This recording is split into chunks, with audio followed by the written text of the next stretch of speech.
The rain was a relentless, gray curtain outside the thick, barred windows. It had been falling for days, turning the red earth path leading to the old stone building into a slick, treacherous stream. Inside, the air hung heavy and damp, smelling of mildew, ancient dust, and something else, something faintly metallic and cold, even in the oppressive humidity. The only light came from flickering fluorescent tubes high in the vaulted ceiling, casting long, distorted shadows that danced and writhed with every distant rumble of thunder. My name is Elias. I arrived here 2 weeks ago, seeking anything. Anything that wasn't my past, anything that paid, anything that was remote enough to forget the life I'd burned down back home. This place, the Kenchach Center, nestled deep in the misty mountains hours from the nearest village, certainly qualified as remote. And the job? Caring for the children. Simple enough, I thought. I was wrong. Terribly, chillingly wrong. Madame Srey, the woman who ran this place with an unnerving calm that bordered on apathy, had explained the basics during my brief, hurried orientation. The children here were different. They were born from unfortunate circumstances, she'd said, consequences of deals made in desperation or greed. Pacts, she called them, though she never elaborated on who made the pacts or with whom. The children were the price. And they required special care. The special care came in the form of rules. A lengthy, handwritten list Madame Srey had pressed into my hand, her fingers surprisingly cold. Rules that made no logical sense, yet were delivered with the gravity of divine commandments.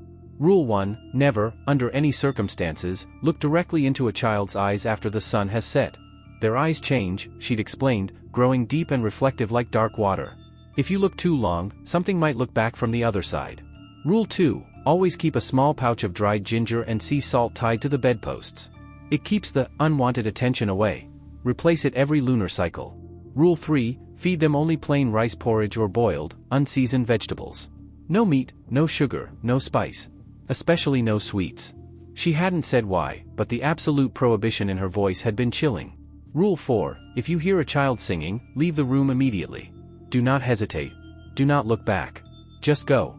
Singing is not something these children do naturally. Rule 5, never bring a mirror, or anything with a highly reflective surface, into their presence. Not even a polished metal cup. They must not see themselves clearly. There were more, many more. Rules about keeping windows sealed at night, about the specific chance to murmur before dawn, about the angle at which their beds must face. Each one felt like a brick added to an invisible wall of dread. The children themselves were the source of the creepiness. There were 12 of them, ranging in age from perhaps 5 to 10, though it was hard to tell. They were unnervingly quiet. They didn't run, they didn't play, they didn't squabble. They moved with a strange, deliberate slowness, their small bodies almost too controlled. Their faces were often blank, their eyes, during the day, large and dark, watching everything with an intensity that felt far too old for their years.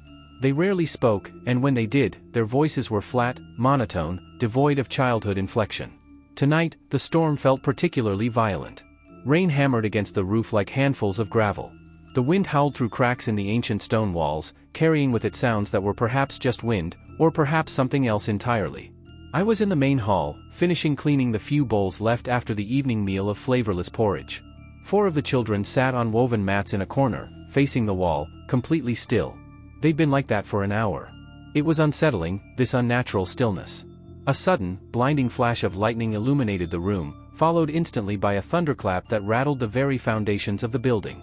In the brief, stark light, I saw something that made the hairs on my arms stand on end. One of the children, the smallest one, a girl named Lena, had her head tilted back at an angle that looked physically impossible. Her neck seemed elongated, thin and unnaturally flexible. In the subsequent darkness, as the thunder faded into the roar of the rain, I heard a faint, dry click, like bones realigning. My breath caught in my throat. I told myself it was the light, the shadows, my own jumpy nerves. This place was getting to me. The isolation, the rules, the children's unnerving quiet. I finished the bowls quickly, my hands trembling slightly. I needed to get to my small, damp room. Needed the flimsy protection of its 4 walls and the salt bag I'd tied above my door frame. As I passed the corner where the children sat, a tiny sound reached me over the storm. It was soft, melodic, and utterly wrong. A low, tuneless humming. It was one of the children. One of them was singing. My blood ran cold. Rule 4, if you hear a child singing, leave the room immediately. Do not hesitate. Do not look back. My instinct screamed at me to run, to obey the rule I barely understood. But a morbid curiosity, a foolish human desire to see, to know what Madame Sray was so afraid of, rooted my feet to the spot for a fraction of a second too long. I risked a glance towards the corner. The 4 figures were no longer facing the wall. They had turned, slowly, silently. And in the dim, inadequate light, their eyes, even from across the room, seemed to catch the faint glow of the fluorescent tubes, reflecting it back like tiny, polished obsidian marbles. And the humming, the wrong, unnatural melody, seemed to be coming from all of them at once. I finally turned and fled, the strange, soulless tune following me down the dark, creaking corridor, the weight of the rules now a crushing burden on my chest. What had I just seen? What had I just heard? And what, exactly, was I working with here? The blackness was absolute, thick and suffocating like wet wool. Ethan's breath hitched in his throat, each frantic inhalation stinging his lungs. He stood utterly still in the center of the unfamiliar room, the silence outside, the frantic drumming of his own heart seeming to amplify the oppressive void around him. What was it he had felt? Seen? Or was it just the crushing weight of this ancient, isolated place finally breaking his resolve? He couldn't recall the precise moment the fear had solidified, only that 1 second he was adjusting to the unfamiliar quiet of the Japanese countryside night, and the next, a cold dread had seized him, pinning him in place. The old house groaned around him, the sound of settling wood and shifting timbers like the bones of something impossibly old and weary. It wasn't a comforting sound. It was a lament. The air, heavy and cool, smelled faintly of old paper, dried wood, and something else, something earthy and vaguely metallic, like rain on rust. Through the paper shoji screens covering the windows, the faint light of a sliver moon offered no solace, only turning the darkness outside into a slightly less intense gray. There was nothing visible, no shape or form that his eyes could fix upon, but the feeling of being watched was so potent it felt like a physical pressure against his skin. He forced himself to breathe, shallow, ragged gasps that did little to calm the frantic pulse hammering in his temples. His hand instinctively went to his chest, gripping the rough cotton of his shirt over his hammering heart. The fear was irrational, he told himself. It was the isolation, the foreignness of everything, the stories he'd heard whispered in hushed tones by the locals in the village when he'd mentioned renting the Tanaka place, tales dismissed as charming folklore by the agent in the city, but which felt suddenly very real out here. The Tanaka place. They said it was unlucky. Cursed. Old Mr. Tanaka had died here, alone, years ago, and his family had refused to return. A different sound broke the silence, distinct from the house's natural groans. It was faint at first, a soft, rhythmic scrape. Scratching. Like something dragging claws across wood. It came from somewhere below him, on the ground floor. Ethan froze again, every muscle tensing. His mind raced, trying to rationalize. Rats? The house was old, yes, but Mr. Abe from the village had assured him it was well maintained. Rats were common in the countryside, weren't they? But this sound felt different. It wasn't quick and skittering, it was slow, deliberate, heavy. The scraping continued, moving. It sounded like it was coming from the main hall, the Genken entrance area, or perhaps the room just off it, the one with the old, locked wooden door that Mr. Abe hadn't given him a key for, just saying it was private storage. Ethan had peered through a crack in the doorframe earlier in the day. It had been too dark to see anything clearly, but the air from within had felt noticeably colder. He wanted to run, to lock himself in the small upstairs bedroom he had chosen, to bury his head under the thin futon. But a morbid curiosity, or perhaps the sheer inability to stay still with that sound echoing through the floorboards beneath him, propelled him forward. He moved silently across the tatami floor, his bare feet making no sound. The paper screens of the hallway flickered with phantom shadows as he passed, illuminated only by the faint moonlight filtering in. The air grew colder as he approached the stairwell. Downstairs, the darkness was even deeper. No moonlight reached here, only the oppressive blackness that swallowed his form as he descended the steep, narrow wooden steps. Each creak of the stairs under his weight sounded like a gunshot in the terrifying silence between the scrapes. He held his breath, straining his ears. The scratching had stopped. Ethan reached the bottom step, his heart pounding so hard it felt like it would shatter his ribs. He paused, listening. Nothing. Just the sound of his own ragged breathing and the distant drone of cicadas outside. Had he imagined it? Was the fear playing tricks on him? Then, he heard it again. Not scraping this time. A wet, dragging sound. Like something heavy and, yielding, being pulled across the wooden floor. It was closer now. It sounded like it was right outside the room with the locked door. And it was accompanied by a low, guttural noise, barely audible, like a stifled cough or a choke. He edged forward, one step at a time, his hand trailing along the cold wooden wall for balance. The air here was noticeably colder, carrying that same strange earthy metallic smell, stronger now. He reached the corner of the hallway that led to the front entrance and the mysterious locked room. He peered around the corner, his eyes straining in the almost complete darkness. He could see the outline of the locked door, a darker rectangle against the slightly lighter darkness of the wall. The dragging sound seemed to be coming from right in front of it. His blood ran cold. Something was outside that door. Something big enough to make that heavy, dragging sound. And it was making that low, chilling noise. He took another cautious step, trying to see better. His foot landed on something soft and slightly yielding on the wooden floor. He flinched, pulling his foot back as if burned. He couldn't see what it was, but the sensation was deeply unsettling. Like stepping on wet fabric? Or something worse. The dragging sound stopped abruptly. The low noise ceased. The silence returned, absolute and terrifying. Ethan stood frozen, staring at the locked door. Whatever had been there was now still. Waiting. He could feel its presence, cold and malevolent, just beyond his sight. His hand, clammy with sweat, reached out towards the wall, towards the door. He had to know what was there. He had to. The air in the small room felt thicker now, heavy with the scent of damp wood and something else, something faintly floral but cloying, like wilting blossoms left too long in the heat. Sarah's fingers still tingled slightly from touching the little wooden figure. It lay on the faded floral pillowcase where she'd dropped it, its crudely carved features seeming to catch the dwindling light from the single window. It wasn't shaped like anything specific, just a bent, stick-like form with a rudimentary head, dark wood smoothed by countless touches. Why was it here? The old woman, the guesthouse owner who barely spoke, hadn't mentioned any kind of welcome gift. Her eyes had been downturned, her movements slow and deliberate as she showed Sarah the room, a silence clinging to her that went beyond a language barrier. The chanting outside intensified, no longer distant but seeming to ripple through the very walls of the simple structure. It was a rhythmic, low murmur, not unpleasant in itself, but deeply unsettling in its context. It sounded like voices, many voices, repeating the same phrase over and over. It wasn't the sonorous chant of monks she'd heard near temples in Chiang Mai. This was different, more guttural, more urgent. She tried to push back the rising unease. It was a remote village, she told herself. People here had their own customs, their own ways. The figure was probably some local charm, maybe for good luck or protection for travelers. The chanting was likely a ceremony, a gathering. Nothing sinister. Just unfamiliar. But the prickling on her skin wouldn't subside. Her eyes kept darting back to the figure on the pillow. It felt wrong. Out of place. Like a forgotten offering or a misplaced warning. The room was sparse. A thin mattress on a wooden frame, a rickety fan stirring the humid air overhead, a small, dusty table. On the wall hung a single picture, a faded photograph of a stern-looking man she assumed was the old woman's husband, long gone perhaps. Beneath it, on a small shelf, were a few objects, a small, tarnished brass bowl, a wilting lotus bud in a tiny vase, and a scattering of dried leaves and what looked like grains of rice. Offerings, perhaps? To what?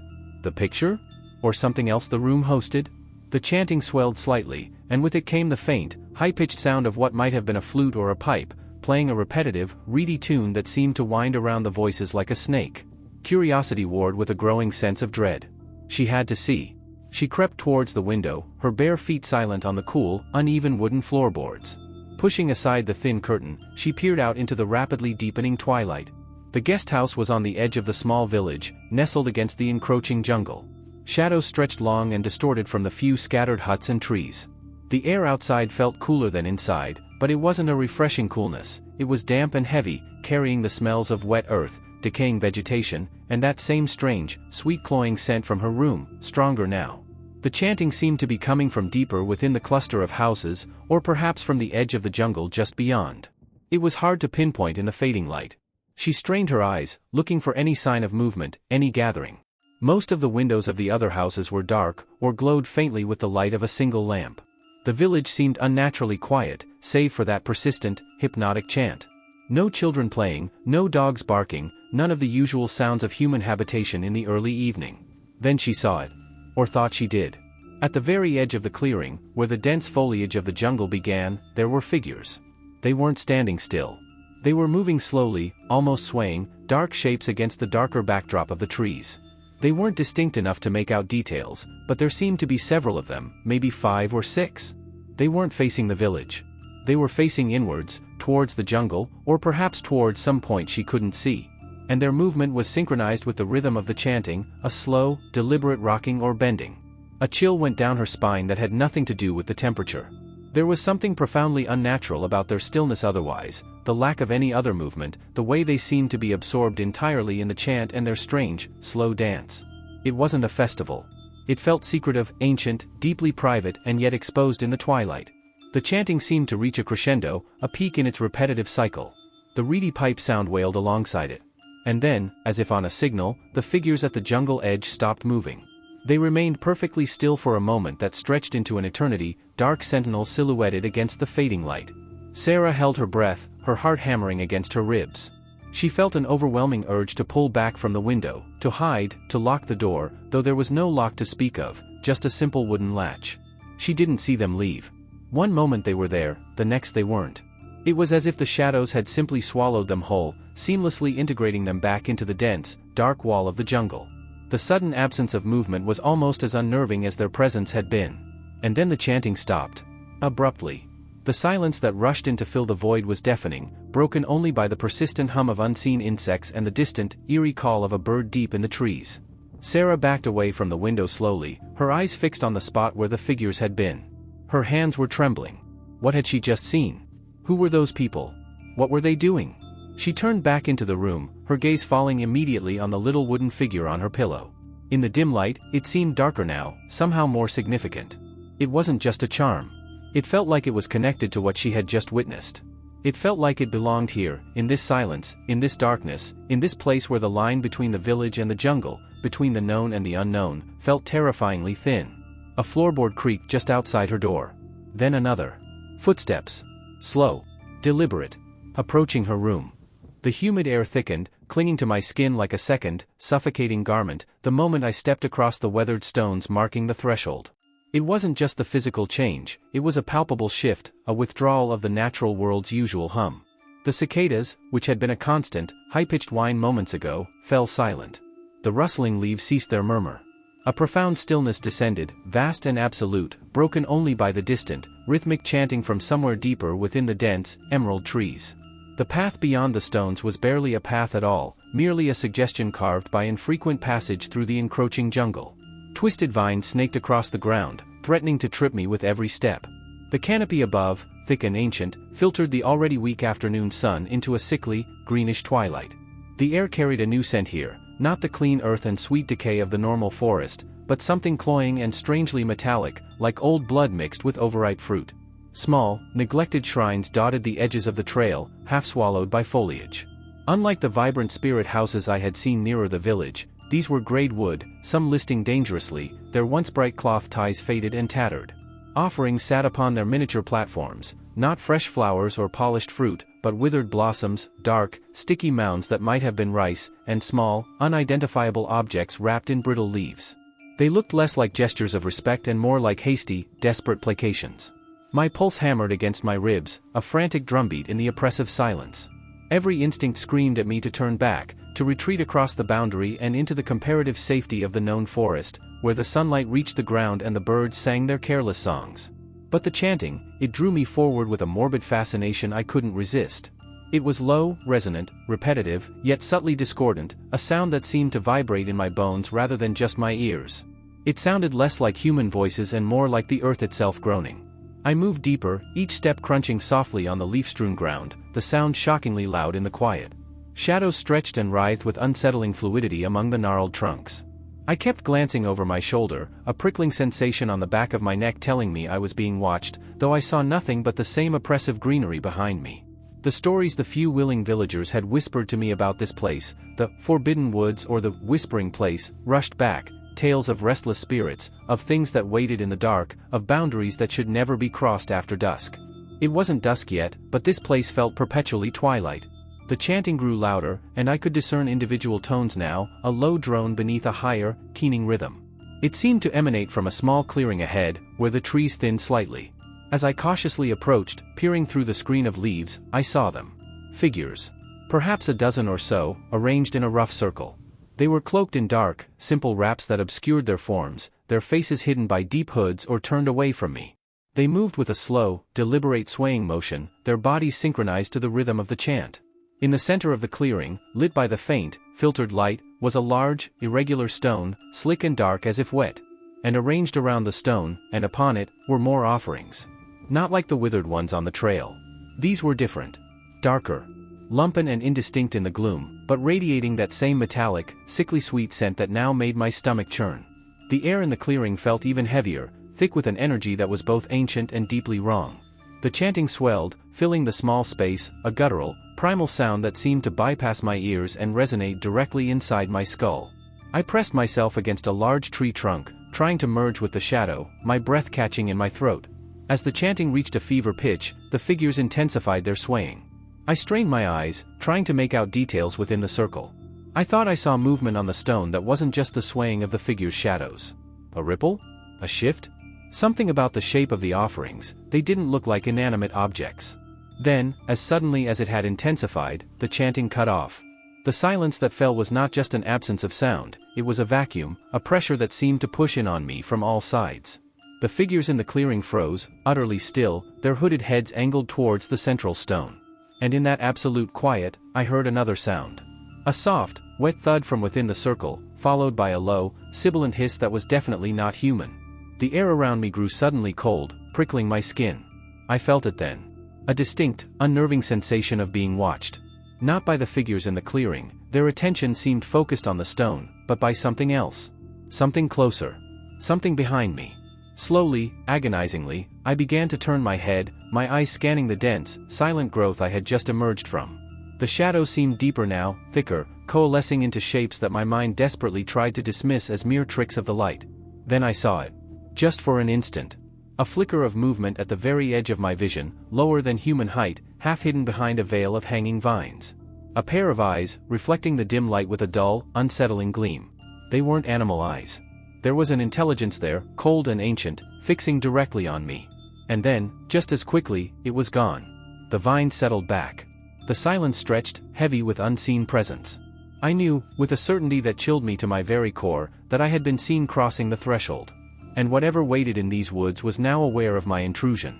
The sudden, wet clicking had frozen Alara where she stood amidst the settling dust motes. It wasn't the scuttling of rats or the groan of aged timber. It was deliberate, closer, and utterly alien. Her heart hammered against her ribs, a frantic bird trapped in a cage of bone.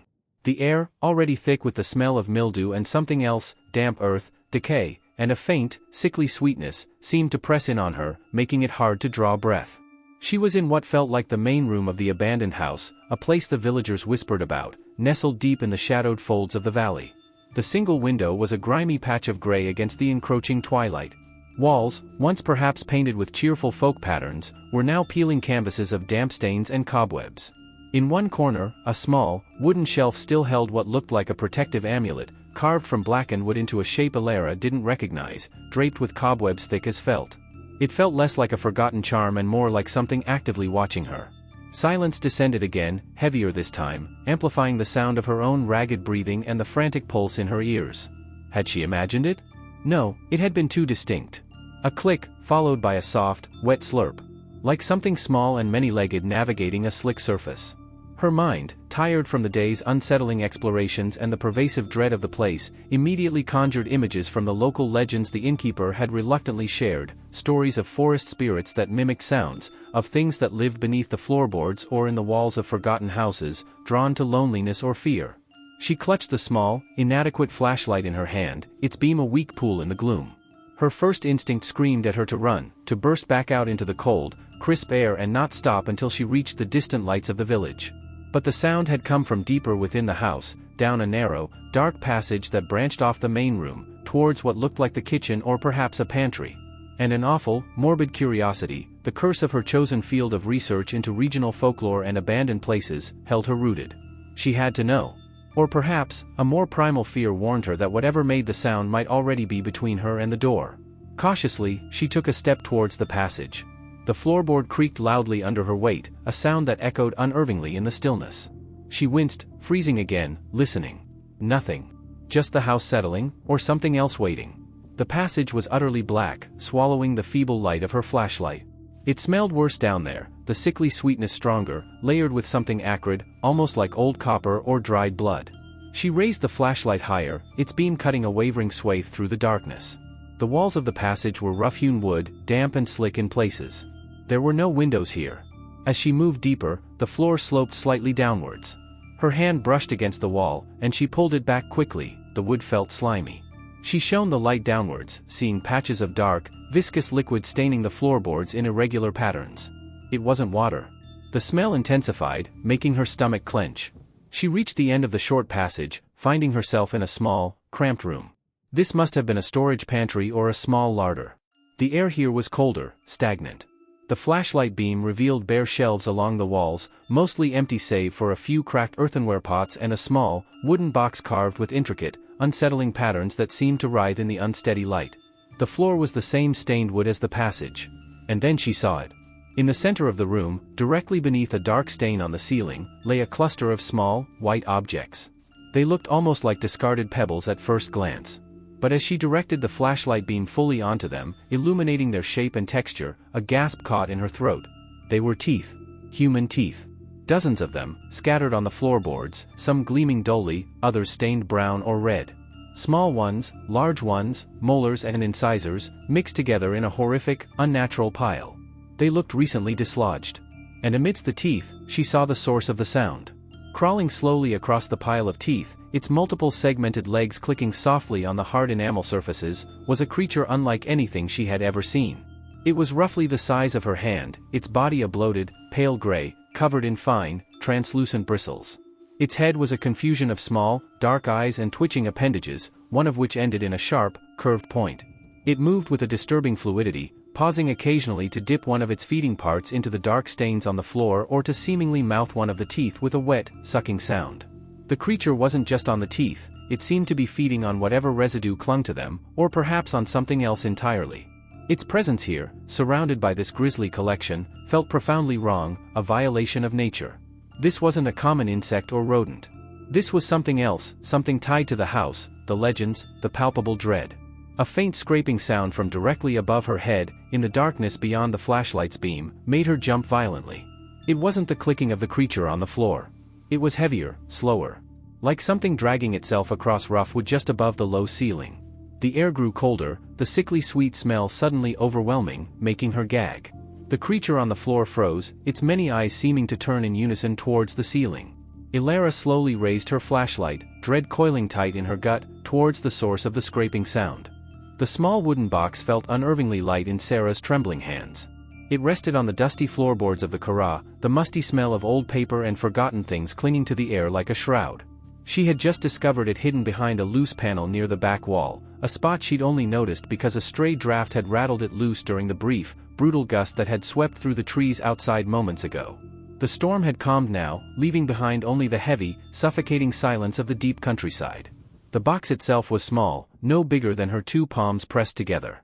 It was made of a dark, unfamiliar wood, smooth but clearly ancient. What drew her eye, however, were the carvings that covered every surface. They weren't decorative patterns or floral motifs.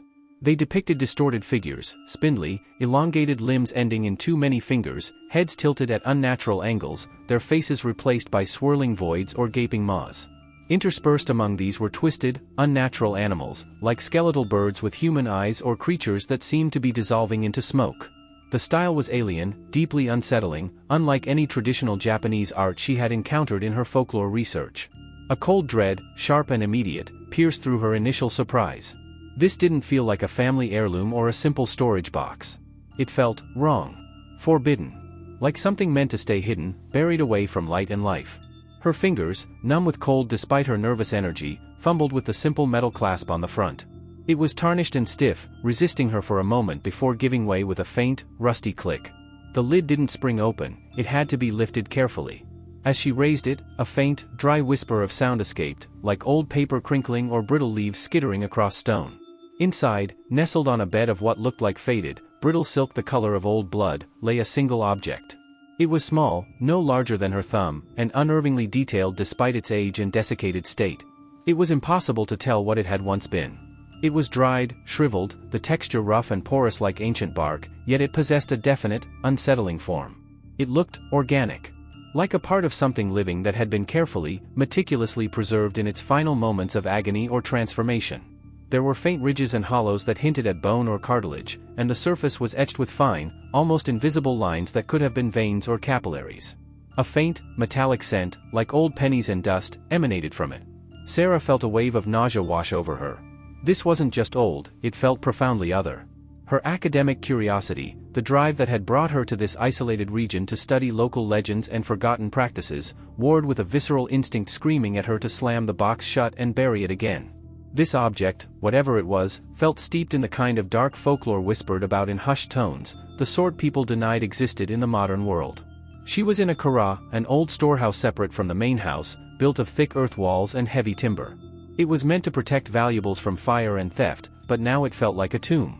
The single small window was high and barred, letting in only a sliver of gray afternoon light. The air was thick with the smell of damp earth, mildew, and the dry, dusty scent of decaying wood and textiles. The temperature in here felt several degrees colder than even the outside air, a chill that seemed to seep not just from the stone foundations but from the very walls themselves. As she stared at the small, disturbing object in the box, the silence outside the kara seemed to deepen, becoming absolute. The wind, which had moaned around the corners of the old buildings only moments before, vanished completely. This sudden cessation was more unnerving than the howling had been. It felt like the world outside was holding its breath, waiting. She felt a prickle of unease crawl up her spine. It wasn't just the object or the unsettling quiet, it was the feeling of being watched. Not by a person, but by something vast and unseen, an awareness settling over the kara like a heavy blanket. The air around the open box seemed to grow colder still, a localized patch of frigid air that made the fine hairs on her arms stand on end. The faint metallic smell intensified, taking on an additional, almost sickly sweet undertone that made her stomach clench. What was this? A mummified animal part used in some ancient ritual? A dark charm? The carvings on the box certainly suggested something beyond the mundane. She remembered reading fragmented accounts of remote villages and their desperate measures to ward off certain unwelcome spirits or entities, practices that were now considered superstition but had deep, fearful roots. Could this be related? A faint sound drifted from the main house, across the short, snow-dusted path separating the two buildings. It was subtle at first, barely audible over the pounding of her own heart. A soft, rhythmic thump, drag, thump, drag. It sounded like something heavy was being moved across the wooden floors of the main house. But that was impossible. She was alone here. The old woman who owned the house was visiting relatives in the next prefecture, and Sarah had been explicitly told she would have the place to herself for the week. She froze, the box still open in her hands. Her breath hitched in her throat. The dragging sound continued, slow and deliberate, coming from the direction of the main living area. It wasn't footsteps, it was a consistent, scraping movement, punctuated by the heavy thud. It was loud enough now to be undeniable, echoing faintly in the unnaturally silent air between the buildings. Panic flared, hot and cold, through her limbs. She wasn't alone. The thought was terrifying, but quickly replaced by a deeper, more primal fear. That sound, it didn't sound human. With a shaking hand, Sarah fumbled to close the box. The lid clicked shut with a sound that seemed deafening in the sudden, profound silence that followed. The dragging sound from the main house had stopped the instant the box closed. Silence. Absolute, suffocating silence once more. But now it was filled with a palpable tension, a stillness that felt less like emptiness and more like a coiled predator waiting.